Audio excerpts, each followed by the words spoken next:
O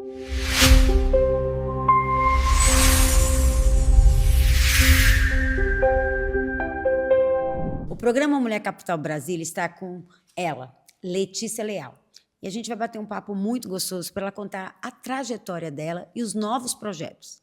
Boa tarde, Letícia. Boa tarde, Ana. Um prazer estar aqui com você. Agradeço demais o convite. Estou muito feliz mesmo. Letícia, quem é a Letícia Leal? A Letícia Leal, ela é uma mãe de 2, primeiramente, que é uma coisa que eu me descobri na maternidade.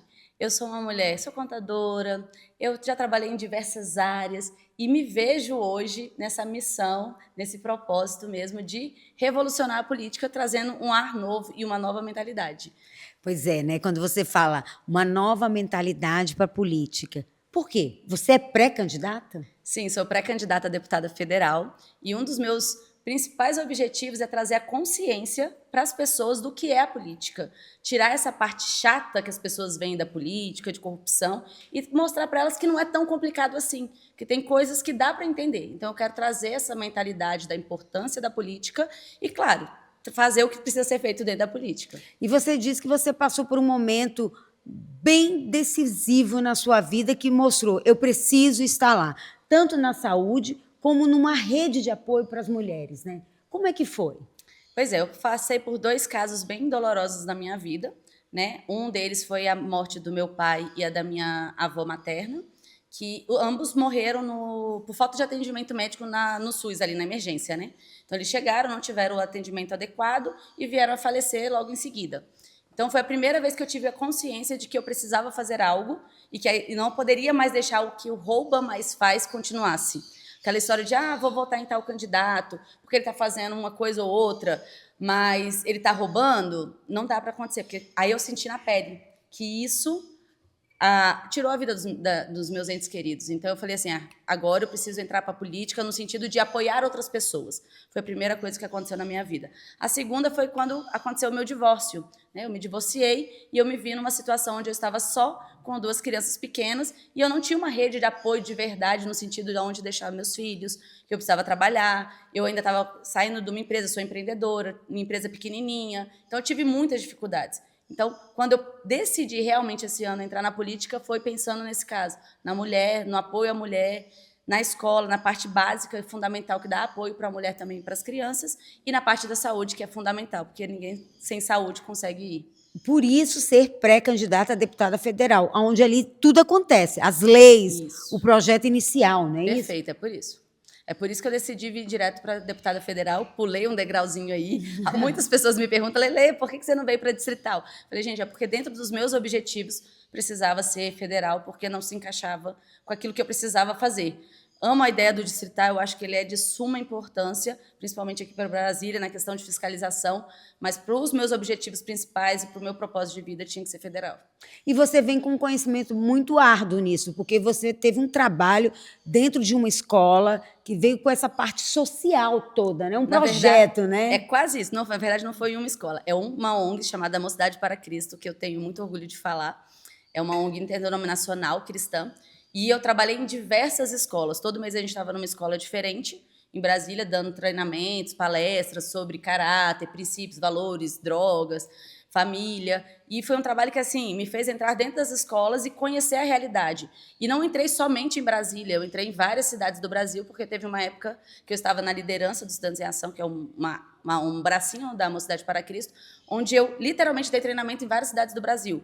Então, eu realmente conheço as escolas do Brasil. Não são todas, porque são diversas, mas eu conheci bastante a realidade das escolas em todo o Brasil. E necessidade para que possa ser voltado mais para esses projetos sociais, da necessidade de uma mãe, de um apoio. Me conta como é que fazer parte mesmo disso tudo, conhecer de perto a dor. Gente, a dor, é difícil você explicar a dor quando você não viveu a dor, mas eu sei que todo mundo que está aqui assistindo a gente já viveu alguma dor. Não só da escola, mas da questão da saúde. Sempre tem alguém que já teve alguém com dificuldade na saúde ou na escola pública. Sempre tem um filho, um vizinho, alguém que está com essa dificuldade, principalmente a mãe. Porque a mãe, ela tem aquela coisa assim de, ai meu Deus, será que meu filho está indo bem na escola? Aí ela acompanha ali, vê que a nota está baixa, mas ela passa o dia inteiro trabalhando e às vezes não consegue dar aquela aquele reforço escolar. Às vezes é uma dificuldade da escola em colocar um professor capacitado e que vai conseguir fazer esse acompanhamento. Às vezes é toda a falta de estrutura da escola. A gente pegou escolas assim terríveis mesmo, que estavam no sentido de não ter professores, de ter faltando 3, 4 professores da mesma escola, onde a diretora estava dando aula para os alunos, para tentar suprir a necessidade. Então, lógico que esse aluno vai ficar com déficit. Então, essa necessidade das escolas, tanto da parte educacional quanto da social, porque a social, a parte de tanto psicológica, emocional, crianças que não têm pai, não têm mãe, estão ali meio que soltos na escola, que jogam na escola, ali só para ter algum lugar para ir. E a gente vê que está muito precário. A cada dia que passa, a situação está mais feia. O sistema, então, não funciona aos seus olhos? Aos meus olhos, não. A parte, não vou dizer que ele é assim totalmente jogado no lixo, não é isso. Mas falta uma base, principalmente na fiscalização, que é onde eu vou bater bastante. Eu fui auditora do Sicob por alguns anos, né? Foi a minha primeira fase pós-graduação.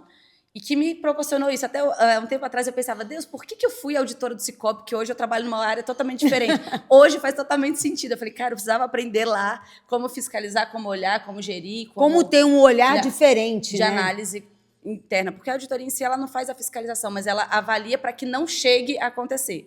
No nosso caso agora, como pré-candidata, quando eu entrar, vai ser para fiscalizar mesmo, mas depois deixar pronto para que não continue acontecendo esse tanto de torneirinha aberta que o pessoal está levando as coisas. Isso acontece em todas as áreas hoje no nosso Brasil e em Brasília. Está feia a situação, a corrupção está em todas as áreas. E aí eu acho que esse olhar minucioso de uma mulher faz toda a diferença, né? O detalhe, o cuidado. Mas por que a pauta da mulher?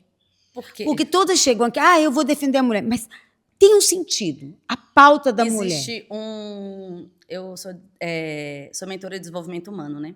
E tem uma coisa que a mulher tem que o homem não tem. Alguns homens me questionam sobre isso, mas isso é bíblico e a mulher ela tem um lado sensitivo que o homem não tem. Ela tem uma sensibilidade que o homem não tem. E eu lembro muito de uma médica, da pediatra da minha filha. Minha filha nasceu bem doentinha, bem pequenininha e tal. E a gente vivia no médico com ela, né? Toda vez ela tinha um trem. E ela vivia com febre. E aí eu perguntei para a médica assim, uma vez e falei assim, Simone, como que eu vou ter certeza que eu tenho que trazer? Porque a gente tem que esperar 3 dias, né? É a lógica de quem é mãe. Espera 3 dias com febre, se continuar no 3º dia, você leva. Mas como eu vou saber que ela está no nível que eu preciso trazer na emergência antes dos 3 dias? Ela falou assim, Lele, a não ser que ela esteja desfalecendo, você traz. Mas lembra do seguinte, você é mãe. Se você olhar para ela e achar que você tem que trazer, você traz.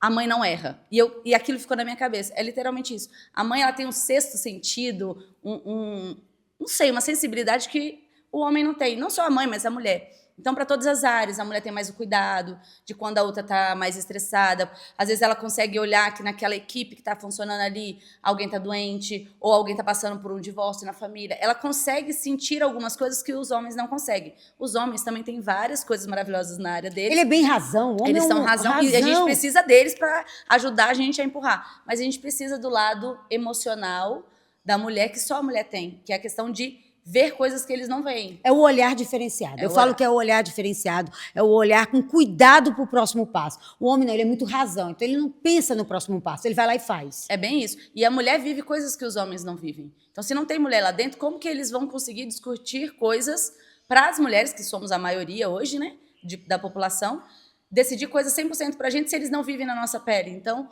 é importante ter mulher lá representando, até mesmo para conseguir analisar todas as propostas. E como você vê hoje o voto feminino?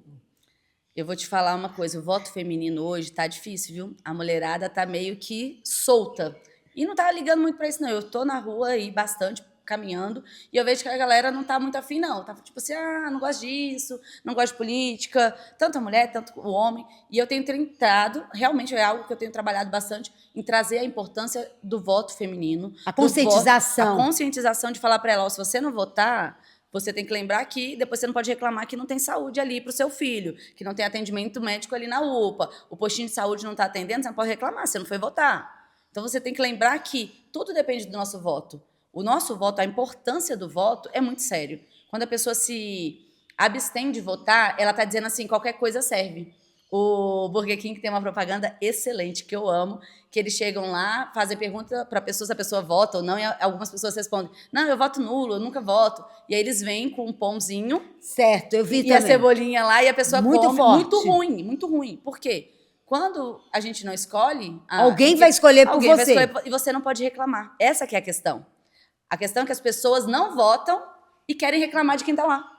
Então, se a pessoa não escolheu, ela não pode reclamar. É porque se a gente parar para analisar, se nós somos maioria, teríamos que ser maioria na casa. Gente, a gente aqui não luta contra os homens. A gente luta por uma representatividade maior, que seja justa, um olhar diferenciado para nós, mulheres. É bem isso. É na questão de...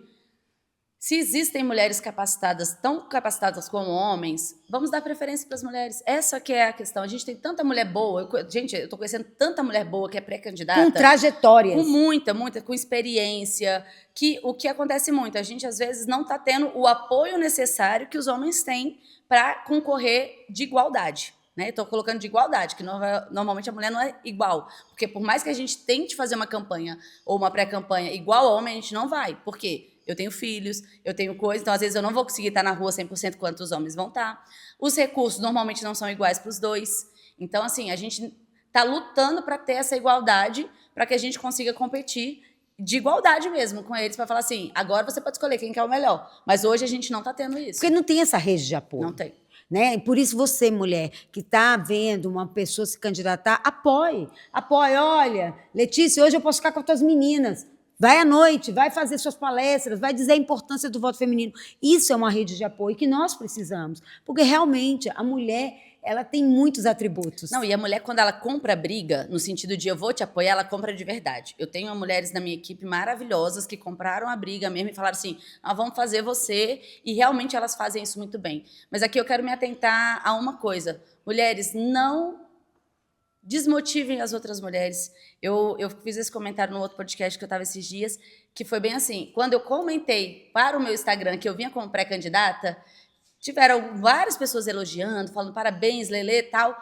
Eu não tive nenhum homem falando mal, mas eu tive 5 ou 6 mulheres questionando a minha capacidade de estar lá. Ou então assim, para que isso? Não, era questionando, dizendo assim, você não vai conseguir, você não tem capacidade para isso, você é só uma... Essa frase ficou marcada na minha cabeça. Você é só uma gatinha, os leões vão te comer lá dentro. Olha o nível da frase palavra.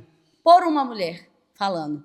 Se você não acredita em mim, tudo bem. Todo mundo tem direito de não acreditar na minha capacidade, tá tudo bem. Mas você desmotivar alguém que teve a coragem que você não teve de estar lá dentro, porque era uma pessoa que está no meio político, por isso que eu estou fazendo esse questionamento. Então, assim, você não teve a coragem de estar lá dentro, então não desmotiva quem está. A gente está lutando, a gente está batalhando, a gente está abrindo portas para que outras mulheres venham nas próximas eleições e vejam, poxa, a Lelê estava lá, tinha outras mulheres maravilhosas que também estavam lá, teve o apoio da Ana aqui apoiando. Na próxima eleição, não tenha dúvida, vão ter mais mulheres. Então, e sempre quem está na frente, quem está começando, apanha mais. E eu entrei já sabendo que eu ia apanhar pra caramba. Eu vejo isso com Mulher Capital Brasília. Mulher Capital Brasília, quando começou a falar sobre mulher que vota... Que mulher vota, Ana Paula? Para que você vai perder tempo? Meu Deus, olha, todo mundo vai te questionar. E mulher lá sabe de política? Sabe. E sabe muito. Então, esse é o momento. Eu acho que a gente está numa fase aqui da necessidade da mulher estar presente. Mas presente e ocupando e fazendo parte dessa história. É bem isso. É trazer a consciência para elas de que elas dão conta de fazer a diferença.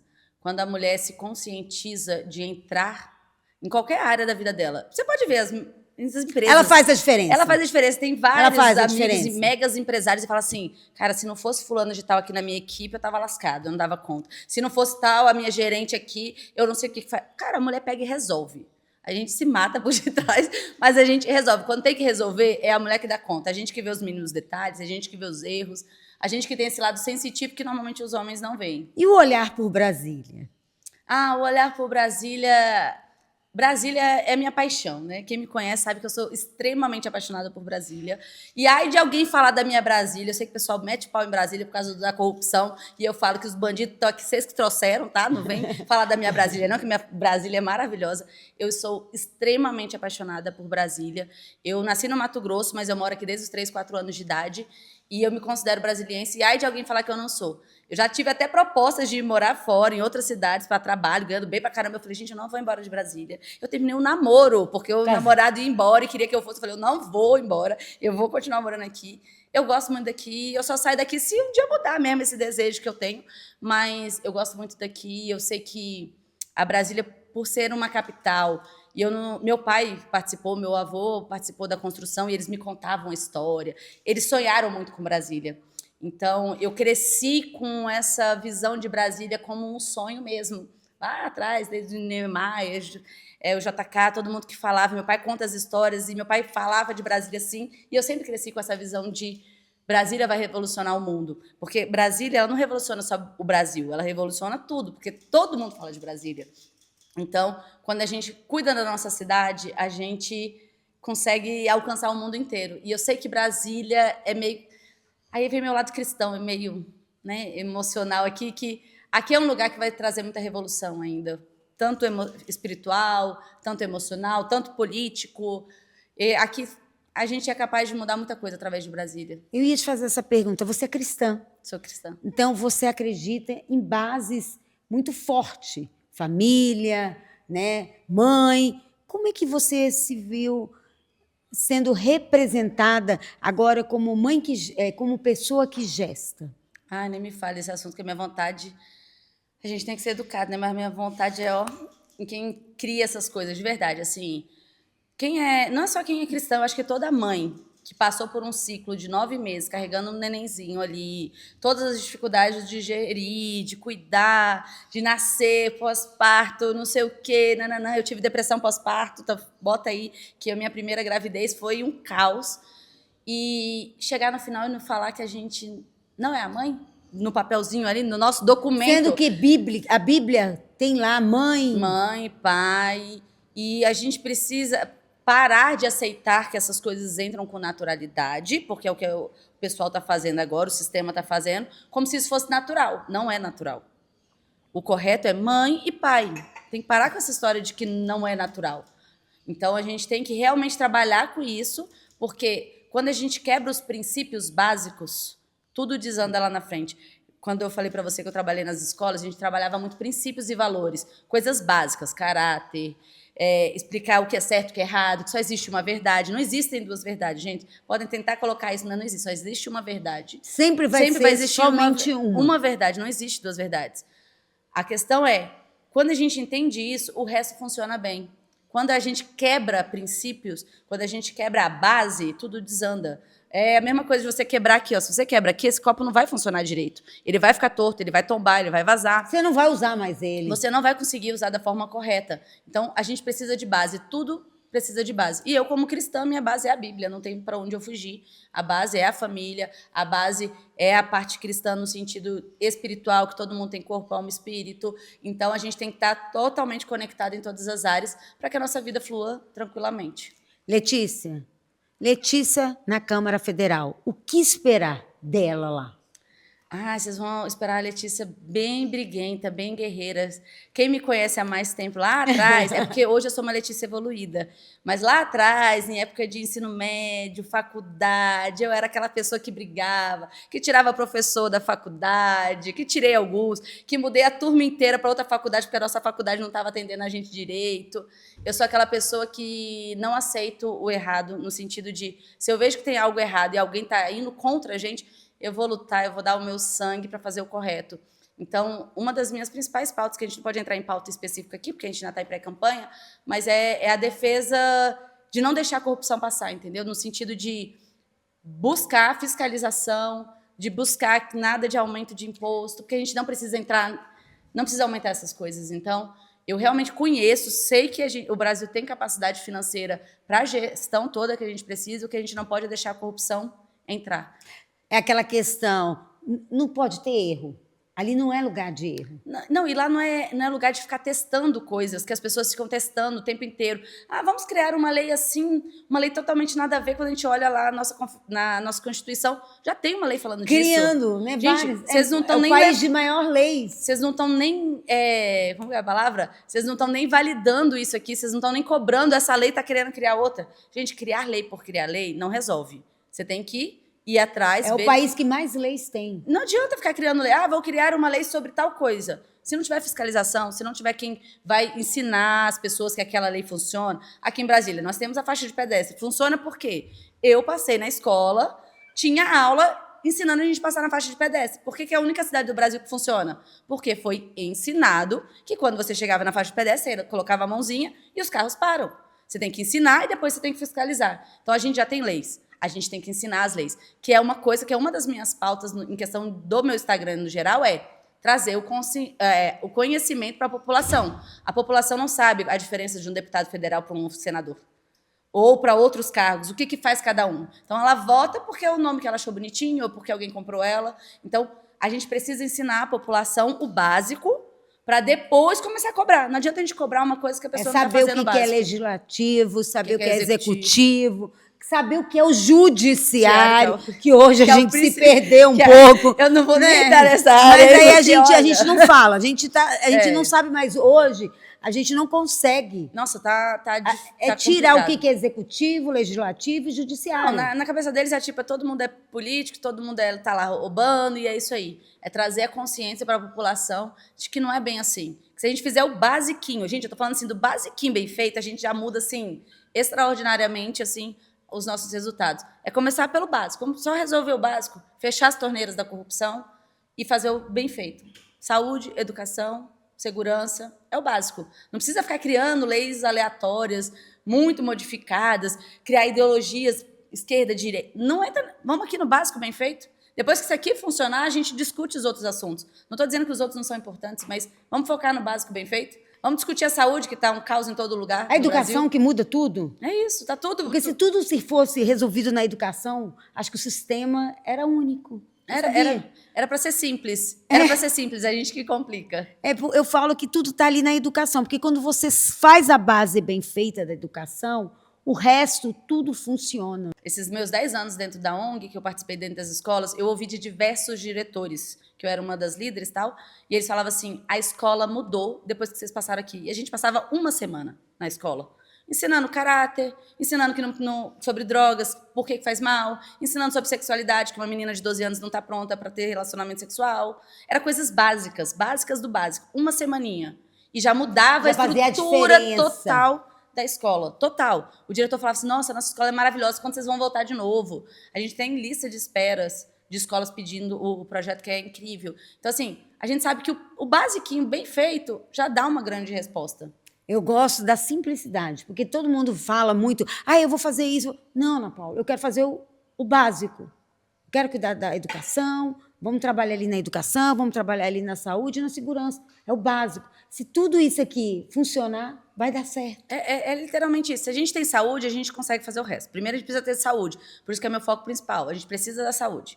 Se a gente está doente, a gente não consegue trabalhar. Então, se a gente tem saúde, a gente vai trabalhar, a gente vai conseguir montar as nossas empresas, a gente vai conseguir fazer qualquer outra área. A gente vai ter segurança, vai ter bons policiais, a gente vai ter tudo que é bom. Então, tudo começa na saúde, a gente faz a parte da educação, porque se a gente educa bem, a nossa base fundamental, que no meu caso, que eu sempre falo, é creche e educação fundamental, é a base. Porque se a gente faz isso bem feito, o ensino médio vai bem, porque a criança já está bem alfabetizada, ela vai conseguir estudar bem, ela vai conseguir passar na faculdade de forma tranquila, porque ela já teve a base. O nosso problema é que a gente não tem base. Eu vejo hoje em dia, conheço muitas, eu moro no Varjão hoje, num bairro super humilde, e eu vejo várias pessoas que terminaram o ensino médio e mal sabem ler e escrever.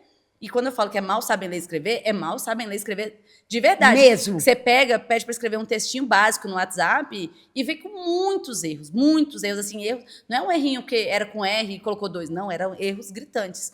Pessoas que terminaram o ensino médio. Então, se tivesse uma base bem feita, tinha ido bem em todas as outras áreas, ia estar bem no trabalho, ia ter talvez mais condição de ser um bom empreendedor, de ter um negócio melhor, ia saber gerir melhor as coisas porque teve uma base boa. Então, o meu foco sempre vai ser a base, o fundamental, porque se o fundamental vai bem, o resto vai em consequência, é natural.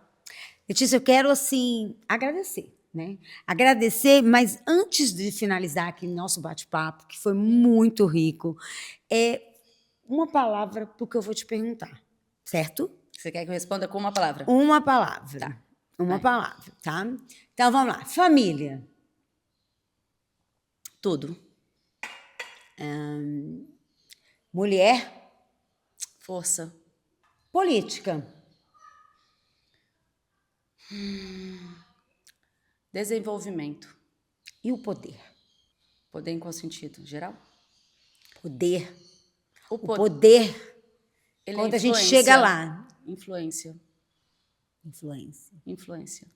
O E poder. a Letícia? A Letícia é influência. Agora vou continuar, porque eu não consigo só uma palavra. É porque vai vindo um monte de coisa da minha cabeça e eu quero falar. Vamos lá. Quando eu falo Letícia, o meu sonho, o meu desejo é influenciar pessoas a voltarem a sonhar. Porque quando as pessoas elas não sonham, elas param, elas estagnizam na vida. Se elas sonham, elas estudam mais, elas casam melhor, elas buscam coisas melhores, elas educam melhores. Então, a gente precisa voltar a sonhar. Então, quando eu falo em quem é a Letícia é uma pessoa que quer influenciar pessoas no sentido de fazer com que elas voltem a sonhar, que elas voltem a acreditar na política, por exemplo. Então, um dos meus principais motivos é fazer com que as pessoas voltem a acreditar que se a gente votar direito, a gente vai ter um resultado melhor lá na frente. Aí a gente vai ter um poder melhor, uma pessoa que realmente lá na frente vai estar cuidando de outras pessoas. É isso, porque a política é isso, é cuidar de outras pessoas, é servir. E as pessoas esquecem disso e votam lá, entregam o voto dela porque ganhou R$100. Você falou tudo. Eles têm que lembrar que política é servir. Isso. Né? É servir. Quero agradecer, Letícia. Eu Foi agradeço muito demais, gostoso. É muito legal mesmo. Saber que existem mulheres preparadas. E é isso que eu quero mostrar para vocês. Mulheres preparadas para nos representar. Saber a necessidade de outras mulheres. Sentir na pele. Quando você responde, eu não sei a dor de passar fome, eu não sei a dor disso, mas eu sei a dor de um fim de um casamento e não ter apoio. Eu sei a dor de perder um ente querido e por falta de atendimento básico. Então, essa dor você conhece. Eu conheço bastante dores, eu vivi muito, acho que Deus me treinou bastante nas dores. Falei, Deus, já tá bom de dor, já tá bom. Então, olha, mas é importante. É importante, porque é diferente você querer tratar uma coisa que você não viveu. Quando você vive, você sabe a realidade. Você sabe da realidade de uma mãe que, sei lá, eu tô lá no Varjão, eu vejo, tem mães lá de 5, 6 filhos, que é diarista o dia inteiro. Eu fico pensando, eu tenho 2, gente. E eu quase surto com os meus 2, trabalhando fora. Agora, imagina uma mãe de 5. Então, a gente sabe a dor do que é ser uma mãe, a dificuldade de uma criança pedir um alimento, um danoninho ali na padaria. Eu vejo isso direto, eu tô na padaria quase todo dia. Eu como na padaria e tal. Da mãe tá lá com 4 crianças na padaria e não poder comprar um danoninho para criança, entende? Então, essa dor da galera mais humilde, que eu vivi, eu passei no meu divórcio, gente, eu vivi uma fase assim horrível financeira. E eu sei como é a dificuldade de você querer dar algo pro filho e não ter. E eu vejo a nossa parte política. A obrigação da parte política é cuidar dessas pessoas e ajudar para que elas não precisem do nosso apoio 100%, mas que ajude para que elas continuem depois sozinhas. É dar o apoio inicial. Dignidade. É dignidade, é a palavra. Dignidade. Letícia, muito obrigada. Obrigada, de verdade, Que Ana. você tenha sucesso, que a sua caminhada seja de muita luz. E volte aqui para nos contar, se Deus quiser, como deputada. 2027 está aí, eu volto. Tá bom? Obrigada, de verdade, viu? Foi um prazer. Mulher Capital Brasília fica por aqui. E você, quer saber mais dessas mulheres que fazem a diferença? Acompanhe o programa Mulher Capital Brasília.